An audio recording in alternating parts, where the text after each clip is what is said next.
Hello, everyone. Welcome to today's lecture on one of the most overlooked components of our planet's surface, soil. So I'm going to go ahead and share my screen.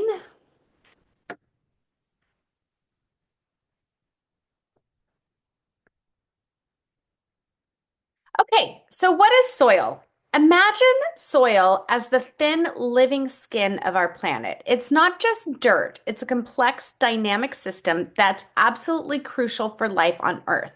Scientifically, soil is the upper portion of the lithosphere, characterized by its ability to produce and store plant nutrients. On average, it's only about 15 centimeters deep, so that's just 6 inches. But don't let this thin layer fool you. So this is an incredibly intricate mixture of weathered mineral particles, decaying organic matter, and living organisms, gases, and liquid solutions. So there's 5 key factors that come together to create soil. Geology, climate, topography, biology, and time. So, geology is the parent material that provides the initial rock fragments. Climate is the temperature and moisture that drives chemical and biological processes. Topography is the slope and the drainage characteristics of the landscape. Biology are the living organisms that transform and enrich the soil. And then time. This is the slow, continuous process of soil development. So let me break it down how these factors work together. Okay, the geologic factor. So, parent material is like the genetic blueprint of soil, whether it's solid bedrock or sediments transported by water, wind, or ice. It determines the initial composition, the chemical composition. So, think of it as the starting ingredients in a complex recipe. Interestingly, its influence actually diminishes over time as other factors become more important. Then we have the climatic factor. So, climate is the master conducting the soil formation. And so, high climatic temperatures, and abundant moisture accelerate chemical and biological processes. For example, in the tropical rainforest, soil develops much faster than compared to in the cold, dry Arctic regions. Okay, so the next one up is biological contribution. So here's where things get interesting. Organic matter might be a small fraction of the soil volume, but it's the heart and soul of the system. Microorganisms generate an estimated 75% of soil's metabolic activity. They decompose organic material into humus, that dark, sticky substance that's absolutely critical for agriculture.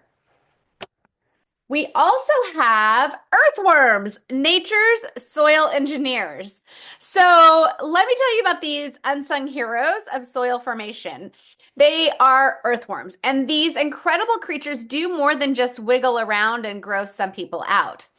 They create tunnels that improve the drainage and aeration of soils.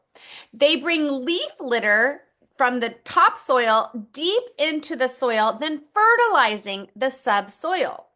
They increase the soil porosity. Porosity is the tiny spaces that air and water can seep in.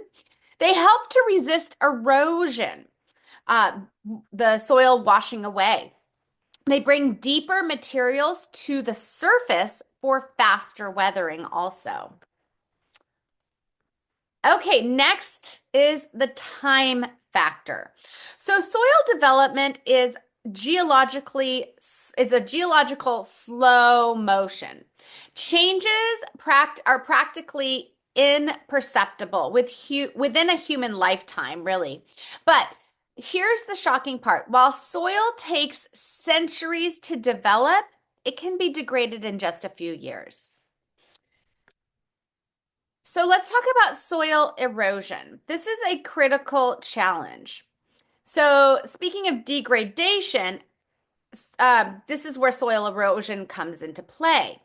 In the United States, we have lost 40% of productive soil in the Palouse wheat growing region, which is important to U.S. agriculture and economy. 50% of the topsoil has been lost in Iowa alone. Now, globally, we lose 10 million hectares of cropland soil annually. That's 40 to 50 times faster than soil can regenerate itself. So let's talk about the soil components. Soil isn't just one thing, it's a complex mixture of a number of things. It's a mixture of inorganic materials, mostly sand and silt, organic matter, air, and water. Each of these components play a critical role. Clay particles, for example, are negatively charged and act like tiny nutrient magnets, attracting positively charged nutrients. Now, water and soil, it's more than just moisture. So the water in the soil isn't simple. We have gravitational water, which quickly drains, and then we also have capillary water, which is held by surface tension. We also have hygroscopic water. These are microscopically bound to the particles. And we have combined water, which is chemically bound to minerals. Capillary water is the most important for plant development. So soil is a non-renewable resource, a living system, okay? And this living system supports virtually all terrestrial life. It's complex, it is fragile, and its importance cannot be overstated. So it's very crucial that we protect, and before we can protect, know about soils. So that concludes this portion. I'll see you in the next